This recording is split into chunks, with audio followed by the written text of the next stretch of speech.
여러분 삶의 페이스메이커이자 달리면서 듣는 러닝 라디오 러너스 하이입니다. AI 기술이 급속도로 발전하고 있습니다.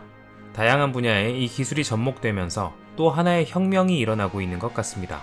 덕분에 한층 더 편리하고 풍요로운 생활을 기대할 수 있게 되었지만 반면에 많은 우려의 목소리 또한 높아지고 있는 것이 사실입니다. 요즘 들어 가장 체감할 수 있는 부분이 인간의 노동력을 AI가 상당 부분 대체해가고 있다는 것인데요. 빌 게이츠는 이와 관련해 과거 필요에 의해 생겨났던 일자리가 당연하게도 이제는 줄어들 수밖에 없음을 지적하며 인간은 애초에 일하기 위해 태어난 존재가 아니라고 말한 바 있습니다. 일을 할 필요성이 없어진 인간들은 이제 삶의 목적이 무엇인지 진지하게 질문해 봐야 한다고 이야기했죠. AI 기술이 발전하고 인간의 역할을 대신하면 대신할수록 아이러니하게도 인간 존재 본질에 대한 질문은 더 깊어져만 가는 것 같습니다. 당장 명확한 답을 얻기는 힘들겠지만 다양한 분야에 대한 탐구를 통해 조금씩 그 답을 향해 나아가야겠죠. 오늘은 영성 분야에서 깨달음을 얻은 사람의 시선을 통해 인간의 본질에 대해 살짝 들여다보겠습니다.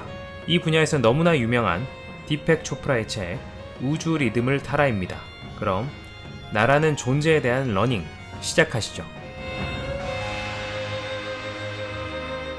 제1부 문제 자기가 누군지 모름 1장 나는 무엇을 원하는가 행복 크게 즐겁거나 흡족하거나 기쁜 느낌 당신이 이 책을 펼치게 된 데는 이유가 있다. 아마도 당신 영혼이 당신을 당신의 가장 깊은 자아를 만나보라는 초대를 했을 것이다. 당신의 가장 깊은 자아, 당신의 본질적 자아가 존재하는 모든 것의 근원, 그러니까 우주가 무한하게 다양한 모습으로 자기를 나타내는 순수 의식의 장이다. 이 장의 속성은 힘, 자유, 그리고 은총, 다른 말로 행복, 기쁨, 그리고 지복이다. 내가 살아온 경력 덕분에 수많은 사람들이 살면서 부닥치는 여러 문제와 도전거리를 안고 나를 찾아왔다. 내 경력은 의사로 출발했다. 따라서 처음에 나를 찾아온 사람들 대부분은 심장질환이나 암 같은 병을 앓고 있었다. 하루는 심장질환을 앓는 환자와 마주 앉았는데 내가 뜬금없이 그에게 물었다. 당신은 왜 낫고자 하는 거요? 그가 눈으로 무슨 말도 안 되는 엉뚱한 질문을 하느냐고 물으며 대답했다. 아픈 사람이라면 누구나 낫기를 바라지 않겠소? 내가 말했다. 그야 그렇지요. 한데 나는 다른 사람이 아닌 당신이 낫기를 바라는 이유가 뭐냐고 묻는 겁니다. 그가 대꾸했다. 병이 나아야 직장에 돌아가서 돈을 벌 수 있으니까요. 어떤 알 수 없는 이유로 나는 계속해서 그에게 왜를 물었다. 당신은 왜 돈을 벌고 싶은 겁니까? 어리둥절한 표정이었지만 그도 나와 게임을 함께 해보기로 동의했다. 아들을 좋은 대학에 보내고 싶어서요. 나는 아들을 좋은 대학에 보내고 싶은 이유가 무엇이냐고 물었다. 그가 말했다. 내 아들이 좋은 교육을 받아서 성공한 사람이 되기를 바라니까요. 나는 계속 묻고 또 물었다. 왜? 이윽고 그가 말했다. 내가 행복한 사람이 되고 싶은 것이죠. 그 뒤로 나는 환자뿐 아니라 뭔가를 바라는 사람들과 이 게임을 계속해보았다. 당신도 할 수 있다. 사람들에게 무엇을 원하는지 묻고 그들이 원하는 것을 말하면 마지막 대답으로 행복한 사람이 되고 싶다는 말이 나올 때까지 줄기차게 왜를 묻고 또 묻는 것이다. 행복이 모든 목표들 가운데 목표인 것 같은데 사람들은 대부분 그것을 애움길에서 찾는다. 우리에겐 물질적 목표가 있다. 그래서 좋은 집, 좋은 차, 고급 명품 따위를 소유하고 싶어한다. 인간관계를 맺는데도 목표가 있다. 안전한 느낌, 어디엔가 소속된 느낌을 맛보고 싶은 것이다. 자기를 자유롭고 창조적으로 표현할 수 있기를 바란다.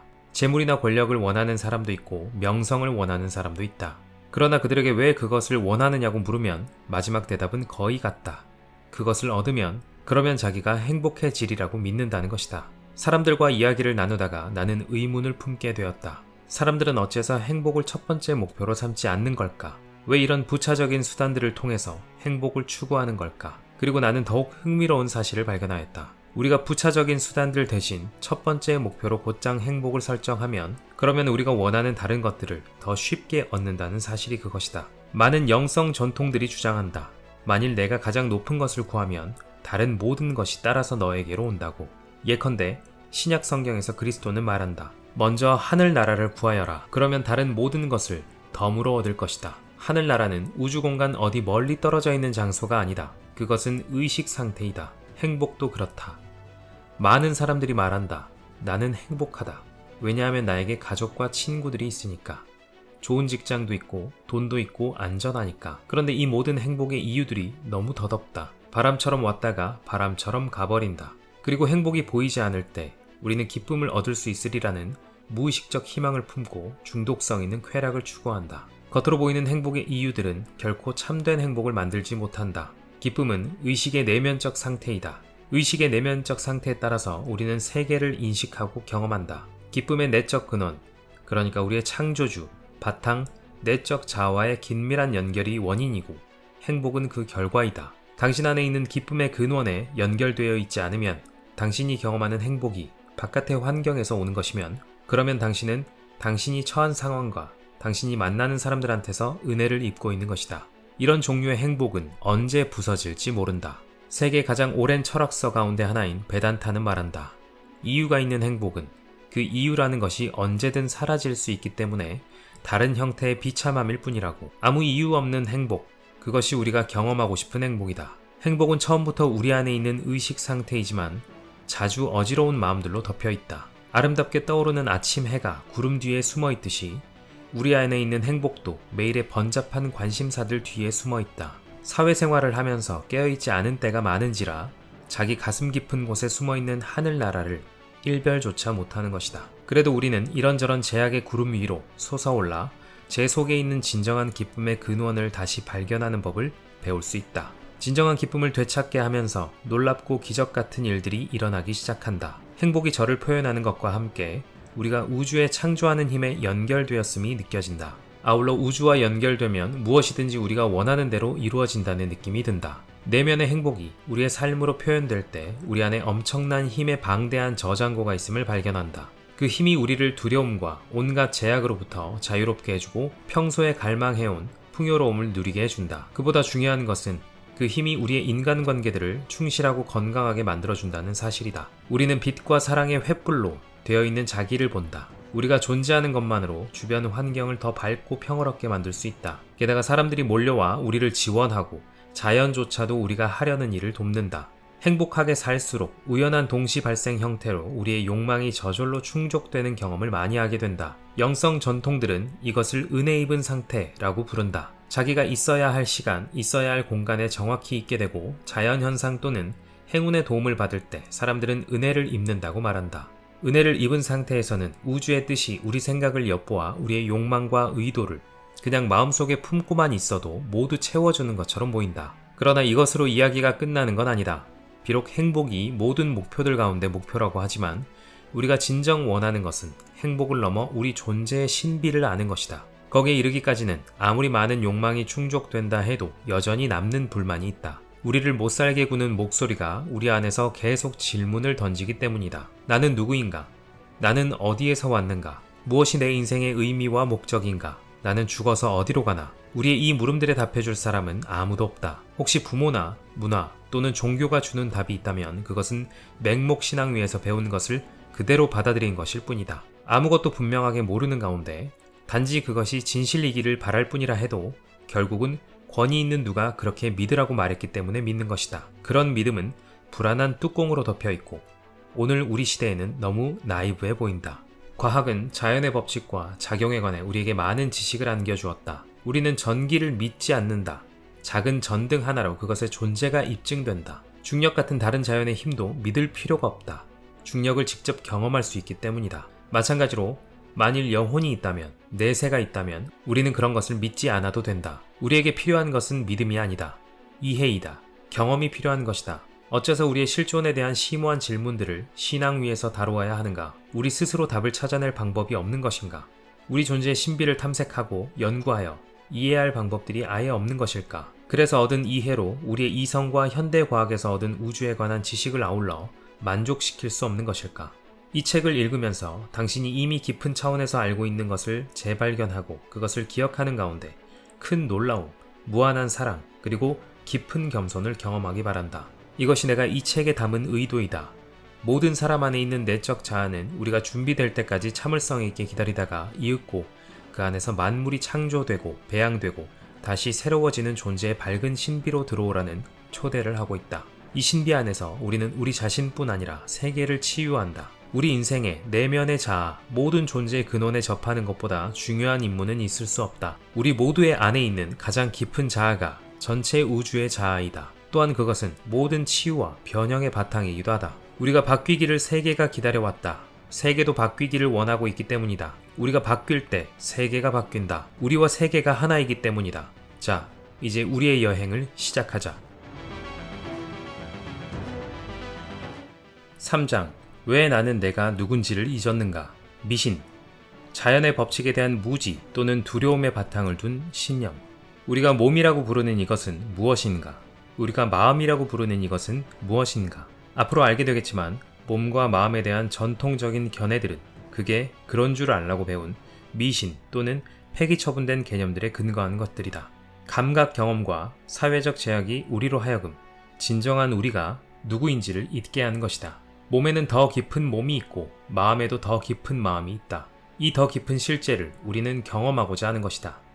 왜냐하면 바로 그 실제에서 몸과 마음이 나오기 때문이다. 양자 물리학은 우주의 무한한 다양성 가운데 저를 나타내는 지능의 모호한 장으로 세계가 구성되어 있다고 말한다. 이 지능의 장을 주관적으로 경험하면 마음이고 객관적으로 경험하면 물질이다. 마음과 물질은 동떨어진 실체가 아니다. 마음과 물질은 본질적으로 같은 것이다. 우리의 본질적 존재는 마음과 몸이라는 거죽층들을 벗기면 마음도 아니고 물질도 아니고 그 둘의 근원이다. 달리 말해서 사람 몸이 곧 사람 마음이라는 얘기다. 우리는 실제로 몸, 마음이다.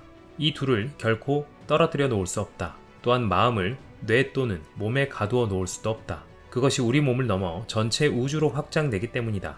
물질주의 미신은 사람 몸이 시간과 공간 안에서 다른 물체들과 떨어져 있는 단단한 물질 덩어리라고 말한다. 그러나 그 단단한 물체들은 전혀 단단하지 않고 공간과 시간 안에서 서로 떨어져 있지도 않다. 지능의 장에서 지능이 집중된 곳 또는 집합된 것들이 물체이다. 자연의 밑바닥 차원에서 보면 우리 몸과 우주의 몸 사이에 분명한 경계가 없다.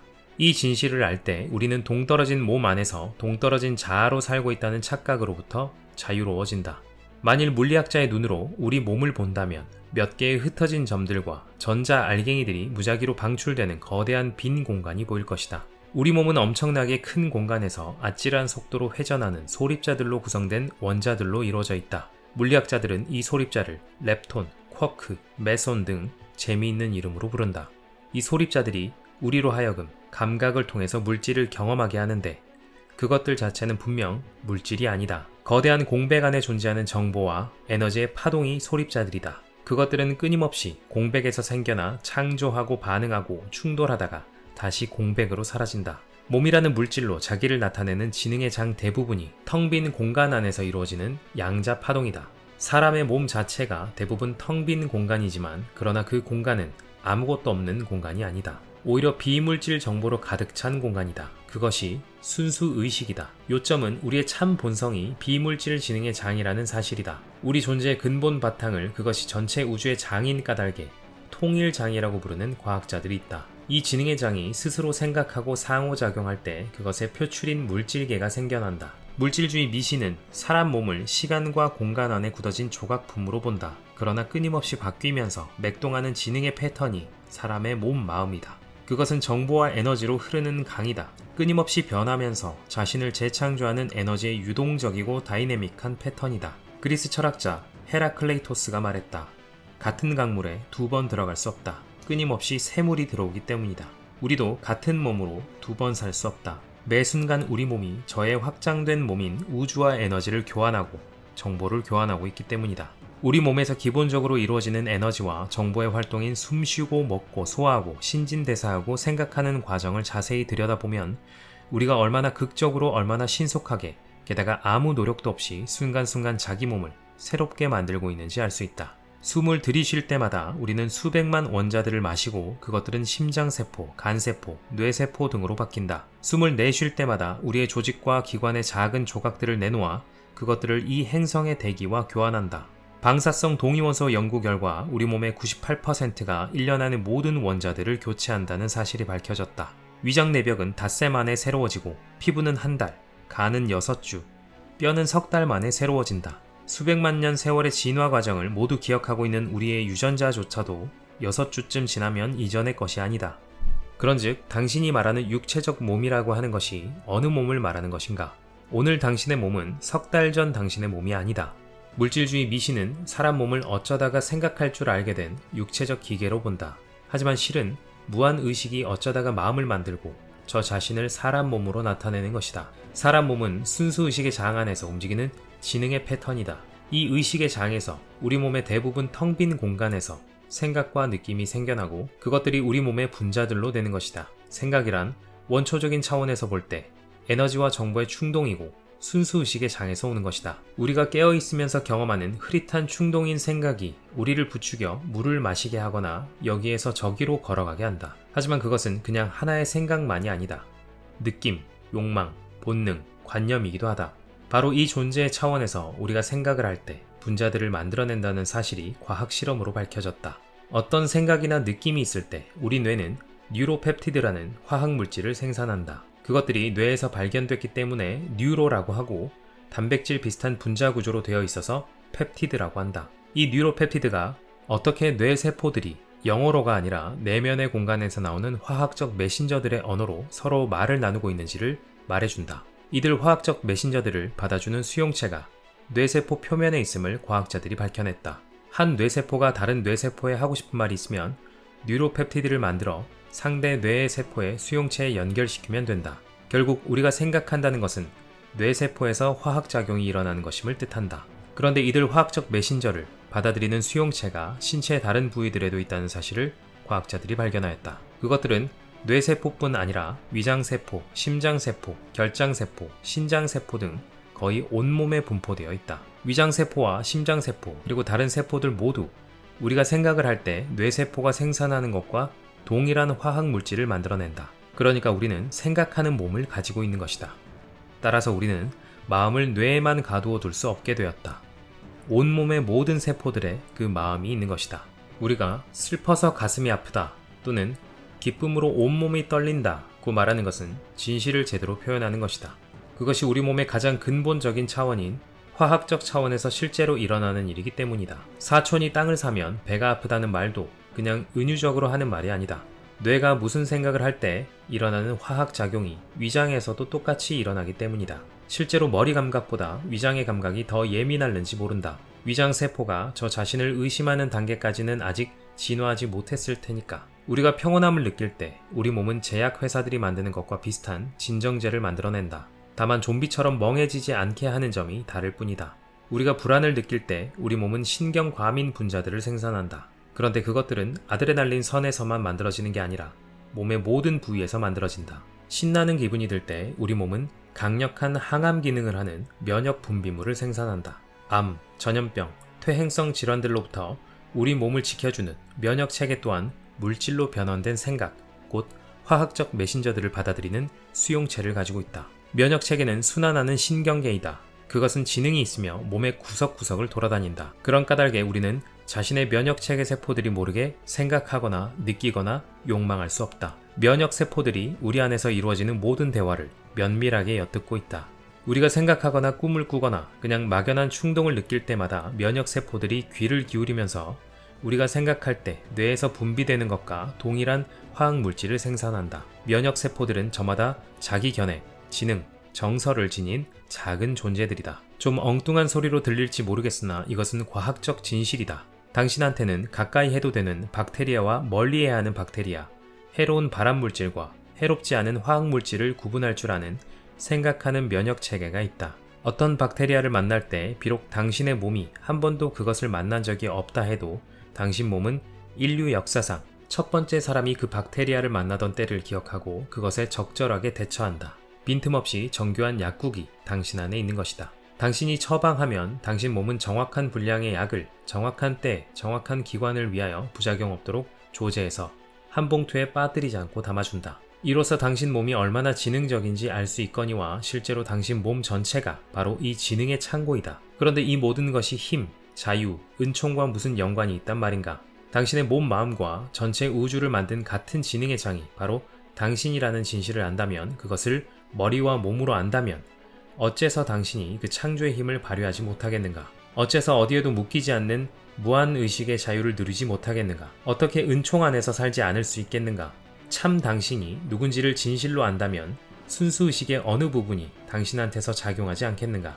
당신은 마땅히 당신 자신이 보는 사람이면서 보이는 물건이요, 춤꾼이면서 춤이요, 욕망이면서 그것의 충족임을 알 것이다. 창조하는 능력을 지닌 순수 가능성의 장이 당신임을 알 것이다. 인도에 이런 옛말이 있다. 나 자신 안으로 돌아가서 나는 창조하고 창조한다. 내 몸을 만들고 마음을 만들고 지각을 만들고 우주를 만든다. 내가 현실이라고 부르는 이 모든 것을 내가 만든다. 일단 당신의 몸 마음이 순수의식의 장임을 알면 더 이상 당신은 임시로 존재하는 듯이 보이는 헛개비들에 매달리지 않는다. 또한 그 무엇에도 겁내지 않는다. 바람 앞에 나뭇잎처럼, 그 잎에 있는 바람처럼 당신은 자유롭다. 그 순수한 무한의식의 자유보다 더 값진 것이 당신한테는 없다. 이 자유, 이 해방이 곧 깨달음이다. 베단타는 말한다. 하나를 알아서 다른 모든 것을 안다. 참 자아를 아는 사람에게는 이 세상 모든 한계가 사라진다. 4장. 내 현실을 창조하는데 어떻게 동참할 것인가? 원인, 결과를 낳게 하는 행위. 우리 감각은 일들이 시간과 공간 안에서 발생한다고 말한다. 과거, 현재, 미래가 따로 있고 인과관계를 통하여 세계는 흘러간다. 그러기에 내가 무슨 선택을 할 때마다 그에 따른 결과를 초래하고 그 결과가 또 다른 원인으로 된다. 무슨 일이든지 한때에 하나씩 이루어진다. 나는 여기에서 저기로, 한 자리에서 다른 자리로 걸어가야 한다. 그래서 시간이 선으로 흐르는 것처럼 보인다. 이것이 우리가 감각으로 경험하는 세계이다. 그러나 실제로는 세계가 그렇지 않다. 세계는 동시적이고 모든 일은 같은 시간에 발생한다. 무한 가능성들이 같은 시간에 공존한다. 모든 일이 한꺼번에 일어나고 있으며 모든 것이 다른 모든 것에 연결되어 동시적으로 발생한다. 이 동시성은 무한한 상호관계라고 불리는 것을 통해서만 일어날 수 있다. 무한한 상호관계란 헤아릴 수 없이 많은 사물들이 다른 모든 사물들과 동시에 관계에 맺을 수 있는 능력을 말한다. 사람의 몸이야말로 무한 상호관계의 탁월한 표본이다. 물리학, 화학, 생리학, 그리고 수학이 한자리에 모여 삶이라는 경험을 만들어내는 장이 바로 사람 몸이기 때문이다. 사람 몸에는 약 100조 개의 세포가 있는데 이는 은하계의 별들보다 많은 숫자이다. 모든 세포들이 매초 헤아릴 수 없이 많은 일을 하면서 동시에 다른 세포들이 하는 일을 즉시로 한다. 그렇게 모든 세포들이 서로 연결되어 활동한다. 한 세포가 다른 세포에게 내가 지금 음식을 소화하는 중이니 아무 생각하지 말고 잠시 기다려 하고 말하는 것을 듣는데 따로 시간이 필요 없다. 위장 세포들이 음식을 소화하는 동안 뇌 세포들은 생각을 하고 쓸개 세포들이 담즙을 생산하는 동안 면역 세포들은 세균을 죽인다. 세포들은 한때 여러 가지 일을 할 뿐 아니라 다른 세포들이 하는 일을 정확하게 안다. 그렇지 않으면 우리 몸에 엄청난 혼란이 발생할 것이다. 이 모든 작용을 함께 어울려 하면서 한편으로 우리 몸은 지구, 달, 별과 전체 우주의 움직임을 모니터한다. 우리의 몸과 마음과 정서, 이 모두가 해와 달과 계절의 순환, 심지어 바다의 조수에까지 의존하면서 순간순간 바뀌고 있다. 우리 몸은 우주의 한 부분이고 그런 까닭으로 우주에서 발생하는 모든 일이 우리 몸의 생리에 영향을 미친다. 우리 몸의 생체 리듬은 전체 우주와 연관된 지구 리듬의 한 표현이고 이들 4가지 리듬, 하루 리듬, 조수 리듬, 달 또는 음력 리듬, 그리고 해 또는 계절 리듬이 우리 몸에 다른 모든 리듬의 바탕이 된다. 지구가 한 바퀴 자전하는 동안 우리는 하루 종일 밤낮으로 따라서 돌며 24시간 주기 리듬을 경험한다. 이 리듬은 지구의 자전에서 나오는 것인데 지구의 한 부분인 우리 몸의 모든 기관도 지구 리듬에 따라서 함께 돌고 있다. 이 생체 리듬이 예를 들어 장거리 비행으로 말미암아 깨어지면 우리는 정신이 몽롱해진다. 무슨 일로 밤을 새면 이튿날 휴식을 취해도 몸이 무겁다. 우리 몸의 생체 리듬이 우주의 리듬에서 어긋나 있기 때문이다. 실험 결과 하루에 한 번 시간을 정해두고 일정한 양의 빛을 동물에게 비추어 주면 그것이 유익한 효과를 낸다는 사실이 밝혀졌다. 그런데 12시간쯤 늦추어 같은 빛을 비추면 동물이 죽는 경우가 있다. 왜일까? 빛을 기다리는 12시간 동안 동물의 생리가 변화되기 때문이다. 우리는 하루의 어느 시간에는 배고픔이 느껴지고 어느 시간에는 졸리는 것을 경험으로 안다. 새벽 4시에 사물을 느끼는 방식과 오후 4시에 느끼는 방식이 서로 다른 것도 알고 있다. 조수 리듬 또한 우리 몸의 생리에 영향을 미친다. 이 리듬은 해와 달과 은하계의 별들이 지구별의 바다에 미치는 인력 때문에 생기는 것이다. 우리는 지구별의 바다와 비슷한 바다를 우리 안에 지니고 있다. 우리 몸의 60% 이상이 물이고 지구별의 60% 이상이 물이다. 그래서 우리는 간조와 만조를 경험하고 그것들은 우리 몸 안에서도 썰물과 밀물로 흐른다. 괜히 몸에서 기운이 빠지는 듯한 느낌일 때는 우리 몸이 우주의 몸과 어긋나 있는 것이다. 바다나 숲에서 얼마쯤 시간을 보내는 것만으로 우리 몸의 리듬을 자연의 리듬과 일치시키는 데 도움을 받을 수 있다. 달 리듬은 지구와 해와 달이 서로 영향을 주고받는 데서 생기는 28일 주기 리듬이다. 이 리듬은 달이 차고 기우는 것에 직결된다. 우리는 보름달에서 반달로, 금음달로 기울었다가 다시 반달로, 보름달로 차는 달을 보면서 음력 한 달을 순환한다. 인간의 수정과 월경은 달 리듬의 작용을 잘 보여준다. 그 밖에도 여러 가지로 28일 주기 리듬이 우리 몸에 작용한다. 나는 의사 신분으로 병원 응급실에서 근무할 때 해와 달의 순환에 따라 비슷한 종류의 환자들이 몰려오는 것을 자주 보았다. 지구가 해를 한 바퀴 도는 동안 우리는 계절 리듬을 경험하면서 몸, 마음의 생화학적 변화를 일으킨다. 그래서 대개 봄에는 사랑을 하고 겨울에는 활동이 움츠러든다. 계절의 영향을 크게 받아서 겨울이면 의기소침해지는 사람도 밝은 햇볕을 쬐면 기분이 훨씬 좋아진다. 계절의 변화는 사람 몸뿐 아니라 나무, 꽃, 나비, 박테리아 등 지구의 모든 생물체에 생화학적 영향을 미친다. 봄이면 꽃들이 피어나고 아지랑이가 피어오르고 새들이 알을 품고 물고기들이 부화된 곳으로 돌아오고 암컷 수컷들의 짝짓기가 활발해진다. 사람들은 시를 짓고 노래를 부르고 늙은이 젊은이 할 것 없이 사랑으로 가슴이 부풀어 오른다.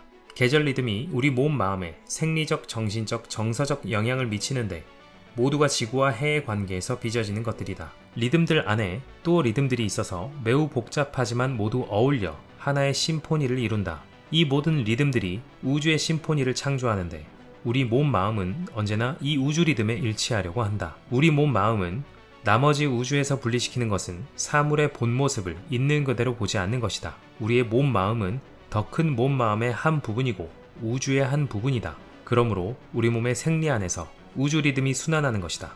우주는 진실로 별들의 심포니다. 우리 몸 마음이 이 심포니와 호흡을 맞출 때 모든 것이 애쓰지 않아도 절로 된다.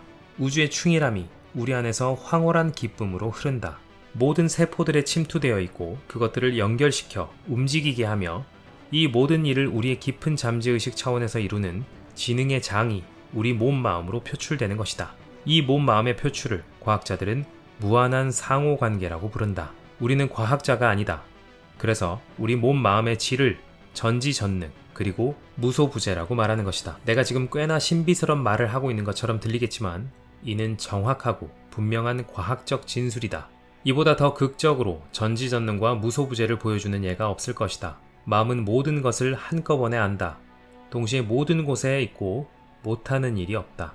넓고 넓은 의식의 장인 우리 마음은 우주가 미치는 곳 너머로 확장된다. 비록 한 장소에 국한된 형태로 표현되는 것 같지만 우리 마음은 어디에도 자리를 두지 않는다. 어느 한 곳에 갇히지 않는다는 얘기다. 시간 또한 그러하다. 우리가 시간을 어느 점에 설정하는 것은 그냥 그렇게 보여서 그렇다고 말하는 것일 뿐이다. 지금 이 순간은 영원의 중심에 있다. 그러나 다른 순간도 마찬가지다. 영원이 모든 순간의 앞뒤로 펼쳐지기 때문이다. 과거와 미래, 그때와 지금, 앞과 뒤는 없다. 오직 영원한 순간이 있을 뿐이다. 우리의 모든 경험이 현재 순간에 깨어있음 안에서 오직 지금 여기에서 이루어진다. 다른 때, 다른 곳이 아니다. 우리는 시간이라는 게 있다고 생각한다. 하지만 물리학자들에게 물어보라. 시간이 사물인가? 아니면 개념인가? 시간이 실제로 존재하는 것인가? 아니면 살면서 경험하는 변화를 설명하는 하나의 관념인가? 저명한 물리학자가 말했다. 시간은 사물이 아니다. 시간은 하나의 관념이다.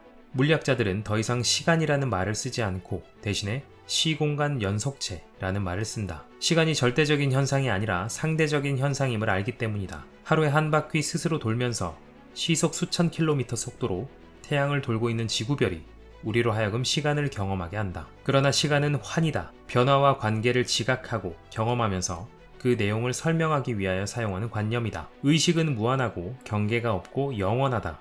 처음이 없고 처음이 없으니까 끝도 없다. 시간 안에 어떤 변두리나 경계도 없다. 한없는 것을 누가 무슨 수로 재겠는가? 당신은 그것을 잴 수 없다. 모든 측정이 개념적이다. 무한은 우리의 개념을 넘어선다. 그런즉 의식이 우리의 경험과 다른 경험 사이의 간격 또는 공간을 측정하는 방편을 가리켜 시간이라고 말할 수 있겠다.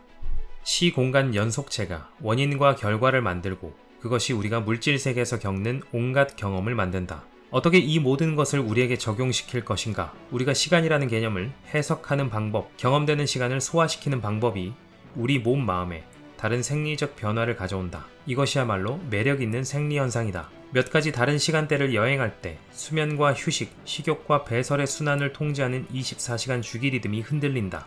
하지만 그렇지 않을 수도 있다. 언젠가 보스턴에서 런던으로 가는 비행기에서 반가운 옛 친구를 만난 적이 있었다. 우리는 세월 가는 줄 모르고 즐거운 시간을 가졌다. 비행은 6시간에서 7시간쯤 걸렸지만 우리는 말 그대로 순식간에 공항에 닿았다. 먹는 것도 잊고 자는 것도 잊고 화장실 가는 것도 잊었다. 런던에 내렸을 때 우리는 전혀 시차를 느끼지 않았다. 우리에게 무슨 일이 일어났던 것인가? 그렇다. 시간대 변화에 우리 몸의 생리가 아무 영향도 받지 않은 것이다. 시간에 대한 해석이 생리에 영향을 미친다는 사실이 실험으로 입증되었다. 다른 어떤 동물에게도 월요일과 화요일 사이의 구분이 없다. 월요일과 화요일이 어떻게 다른가? 그것은 하나의 생각, 관념, 개념, 월요일이 우리에게 무엇을 의미하는지 혹은 그것을 어떻게 해석하는지일 뿐이다. 시간이 없다고 말하는 사람들이 있다. 지켜야 할 마감 시간에 쫓기고 있기 때문이다. 그들은 끊임없이 분초를 다투며 산다. 당신과 내가 보는 똑같은 시계를 그들도 보지만 그들의 시간은 우리의 시간보다 훨씬 빠르게 내달린다. 시간에 대한 인식이 우리와 다르기 때문이다. 그들의 신체 반응을 측정하면 우리보다 심장 박동이 빠르고 혈압이 높고 인슐린 수치가 높고 부정맥이 많다는 사실이 발견될 것이다.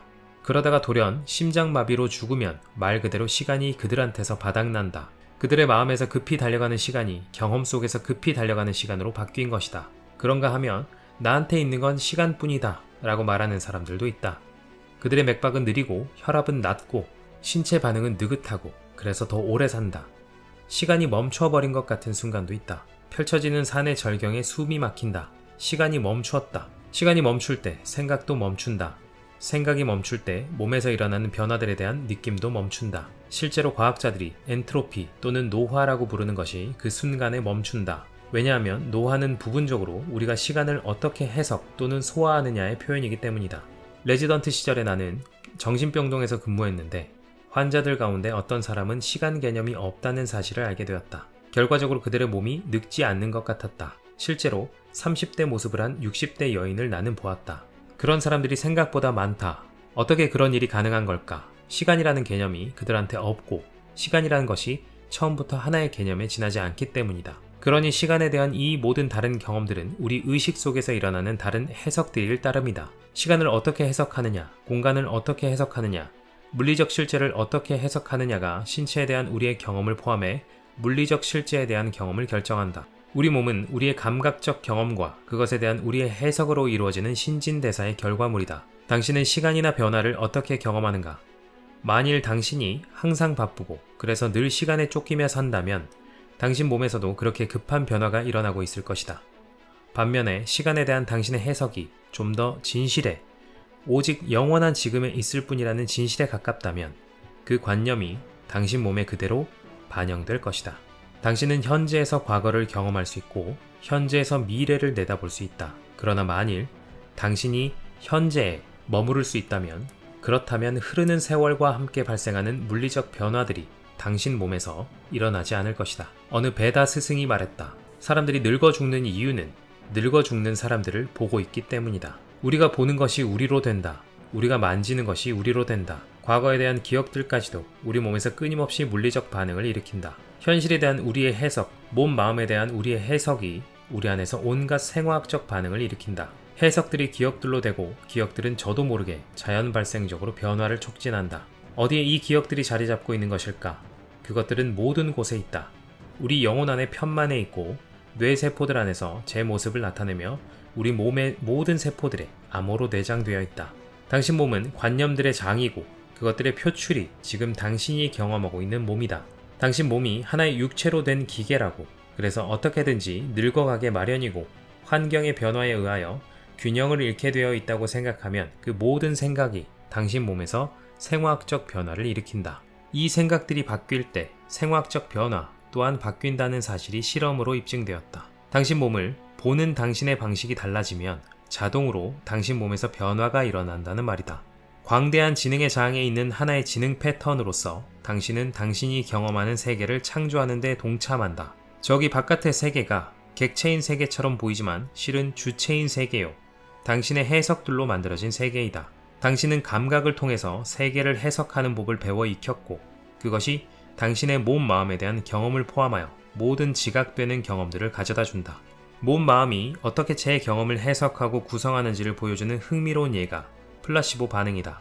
의사가 환자에게 설탕으로 된 정제를 주면서 그것이 통증을 줄여준다고 말하면 약 30%의 환자들이 통증 감소를 경험한다. 그것이 플라시보 반응이라는 이름으로 알려졌다. 플라시보 반응은 통증뿐 아니라 다른 증세에도 적용된다. 의사가 환자에게 알약을 주면서 말한다. 이것이 심장을 편안하게 해줄 것이요. 이 간단한 말 한마디가 환자의 혈압을 떨어뜨리고 혈액순환을 순조롭게 해주는 것이다. 플라시보 반응은 몸과 마음의 연계가 어떤 것인지를 잘 보여준다. 자신에 대한 우리의 해석이 곧 플라시보 반응이기 때문이다. 무슨 대단한 확신이 필요한 것도 아니다. 그냥 단순하게 이것이 통증을 덜어줄 것이다 라는 말 한마디면 몸 마음이 강한 화학작용을 일으켜 그와 같은 결과를 유발하는 것이다. 플라시보 반응 반대편에 노시보 반응이 있다. 진료실에서 의사가 환자에게 말한다. 스미스 부인, 이런 말을 하게 돼서 유감입니다만 당신은 유방암인데 이미 신체 모든 뼈에 암세포가 전이되었어요. 이 상태로 6개월쯤 살 수 있을 겁니다. 스미스 부인은 의사의 말을 그대로 믿고 그 진단을 곧장 자기 몸에서 실현한다. 이것이 노시보 반응, 우리가 스스로 만드는 또 다른 해석이다. 우리 몸 마음에 대한 새로운 정의가 해석의 힘을 새롭게 실현한다. 우리는 이 몸으로 놀라운 일들을 할 수 있다. 적절한 치료제를 처방하는 약국이 우리 안에 있고 그래서 우리는 치유 반응을 스스로 일으킬 수 있다. 시간을 새롭게 지각할 수 있고 그렇게 해서 몸의 기능을 새롭게 조정할 수 있으며 결국 노화 과정을 늦추거나 심지어 거꾸로 돌릴 수도 있는 것이다. 인간의 몸 마음은 의식의 한 부분이고 생각하는 지능의 장이다. 순간순간 우리가 몸 마음이라고 부르는 때와 곳에 한정된 지능의 표출이 우주라고 부르는 때와 곳에 한정되지 않는 지능의 표출과 끊임없이 에너지와 정보를 교환한다. 다만 우리가 그것을 무의식적으로 하고 있을 따름이다. 보통 사람이 하루에 약 5만 가지 생각을 하는 것으로 알려져 있다. 놀랄 일이 아니다. 하지만 오늘 우리가 하는 생각의 95%가 어제 한 생각과 똑같다는 사실은 여간 황당한 게 아니다. 날마다 똑같은 에너지 패턴으로 똑같은 몸짓을 저도 모르게 되풀이하고 있다는 말이다. 당신이 해마다 건물의 벽돌을 교체할 수 있는데 습관에 젖어서 또는 다른 방법을 몰라서 건물 짓는 방법이 하나뿐이라는 생각에 붙잡혀 있다고 하자. 당신은 해마다 같은 벽돌을 같은 장소에 쌓고 그래서 똑같은 건물을 유지할 것이다. 마찬가지다. 당신의 몸이 세월과 함께 약해지고 늙고 병들 것이라고 생각하면 바로 그 생각이 당신 몸의 에너지 패턴으로 전환되는 것이다. 매 순간 우리가 만드는 해석이 우리 몸의 에너지 패턴에 영향을 미친다. 그런데 우리는 그 해석을 바꿀 수 있다. 그것을 처음 만드는 것이 다른 누가 아닌 우리이기 때문이다. 우리에게는 선택할 힘이 있다. 대부분 사람들이 사회가 만드는 생각의 희생자들이다. 사회가 만든 제반 조건들의 최면에 걸려 있는 것이다. 우리의 감각은 적어도 10억 가지 유용한 자극을 받아들이는데 우리가 가능하다고 생각하는 것은 사회가 북돋아주고 불가능하다고 생각하는 것은 사회가 걸러낸다. 우리는 깨어 일어나서 이 최면으로부터 벗어나야 한다. 더 깊은 차원으로 들어가기 위하여 사회적 조건들을 넘어서야 한다. 어떻게 그럴 수 있을까? 전체 과정을 목격하고 그것을 알아야 한다. 그럴 때 우리는 여러 선택들이 있음을 깨닫는다. 당신의 신경 조직은 하드웨어이고 당신 몸에서 일어나는 모든 화학적 변화들은 소프트웨어라고 생각해보자. 당신의 소프트웨어 또는 프로그램이 당신의 생각, 느낌, 해석, 욕망에 따라서 바뀐다. 그러나 프로그래머가 있다. 누가 프로그래머인가? 침묵의 목격자, 언제나 깨어있으면서 모든 것을 지켜보는 자, 내면의 자아가 프로그래머이다. 침묵의 목격자와 접할 때 당신은 그에게서 프로그램을 다시 만들 힘을 얻는다. 당신은 침묵의 목격자로서 모든 생각을 생각하는 자가 바로 당신임을 인식한다. 당신이 나는 그 일에 대하여 이렇게 생각한다고 말할 때 그 나는 생각 배후에 있는 생각하는 자를 암시한다. 그 생각하는 자, 말 없는 목격자가 당신의 생각들 사이 침묵의 틈에 있다. 그것은 몸이나 마음 안에서 발견되지 않는다. 몸과 마음 너머에 있기 때문이다. 모든 생각과 생각 사이에 침묵의 작은 틈이 있다. 거기가 당신이 참 당신을 발견할 수 있는 곳이다. 바로 그 틈이 그것을 통해서 당신의 개인적 마음이 우주의 마음과 연결되는 통로, 창문, 변형의 소용돌이다. 침묵의 목격자, 그가 프로그래머이다. 깨친 자, 선택하는 자이다. 침묵의 목격자는 변하지 않는 당신의 한 부분이다. 당신의 변하지 않는 부분과 만날 때 그때 당신의 변하는 부분 안에서 변화가 일어날 수 있다. 당신 몸이 이것이라고 또는 저것이라고 단언함으로써 그 변화가 이루어지는 건 아니다. 당신 머리를 세뇌시킬 필요가 없다. 다만 당신 몸에서 자동으로 변화가 일어나게 하기 위하여 이해 또는 통찰이 필요할 따름이다. 인간의 몸 마음에서 일어나는 기적에 익숙해질수록 경이로운 힘을 얻게 된다. 그 힘이 마술적인 까닭은 그것이 당신으로 하여금 이제까지 생각해온 것보다 더 유동적이고 더 유연하고 더 역동적인 것으로 당신 몸 마음을 경험하게 해주기 때문이다. 하지만 먼저 당신의 참 본성을 깨달아야 한다. 당신 몸 마음의 정체를 알아야 한다. 순수 의식의 장이 창조하고 통제하고 끊임없이 몸 마음으로 된다. 이 장에 접함으로써 당신은 전혀 새로운 마음과 전혀 새로운 몸을 경험하게 된다. 옷을 갈아입는 것보다 신속하게 능률적으로 아무 노력도 없이 당신 몸을 바꿀 수 있는 것이다.